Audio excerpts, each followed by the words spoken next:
Public safety, public health, public hope, an event to bring awareness to the ongoing issues surrounding fentanyl and drug overdoses. And joining me now to share more about this is Tonja Myles, a mental health advocate, minister, and community activist. Good morning. Thank you for joining me.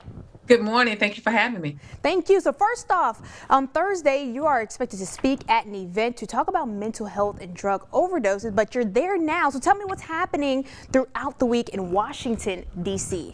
Oh my gosh. So it is buzzing here. There's so much going on, as we know. And so I've been in meetings with, folks at HHS and SAMHSA, just talking about the state of mental health and substance use disorder.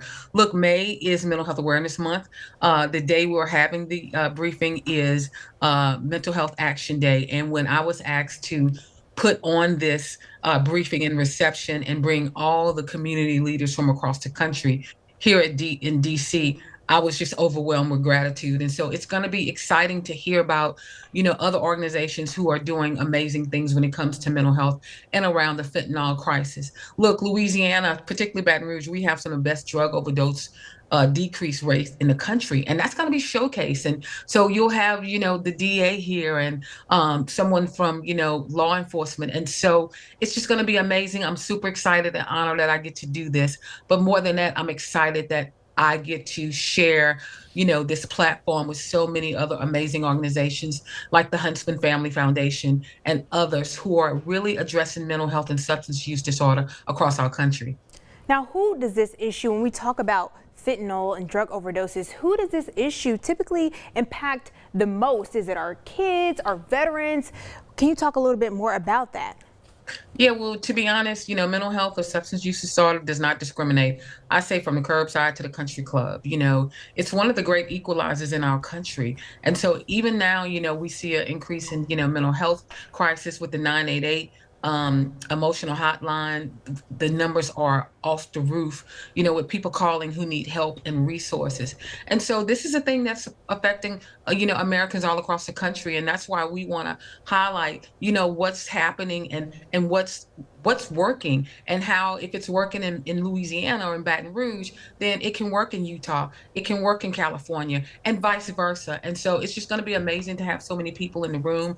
And then I'm super excited that the new SAMHSA Principal Deputy Director, Dr. R. Kleinsmith, will, be giving opening remarks. So that's a pretty big deal. And so we're expecting other congressmen and senators to, come in and hear and give remarks. So I'm just grateful. This is a great week.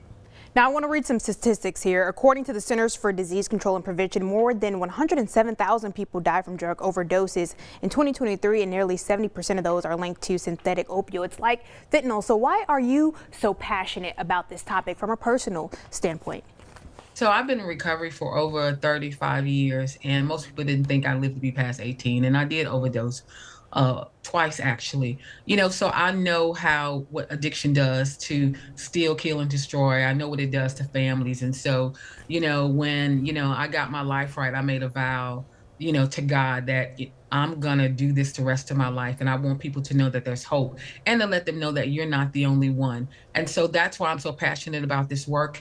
And I'm grateful that I get to do this. It's hard work, but at the end of the day, people need to know there's hope and there's help. And so I wake up every day on a mission. Thank you so much. And before we go, you actually wrote a book. Can you talk about that very briefly before we wrap up? So I wrote 2 books, From the Crack House to the White House, because back in the day, I used to work with President George W. Bush. And so that book's just talk about my life and the trauma and the triumph. And then I wrote one called Peace Over Politics, How to Protect Your mental health during political climates. I have to read that one every day to keep my mind in check. So just grateful that I get to do some amazing things, especially someone like me from Baton Rouge, from 36th Street, and from the crack house to the White House, here we are again. What a testimony there. Now, we will have more information on your work, your books. People can find that on our website. We'll have this on our website at LouisianaFirstNews.com later on this morning. Tonja, thank you so much for joining me. Thank you.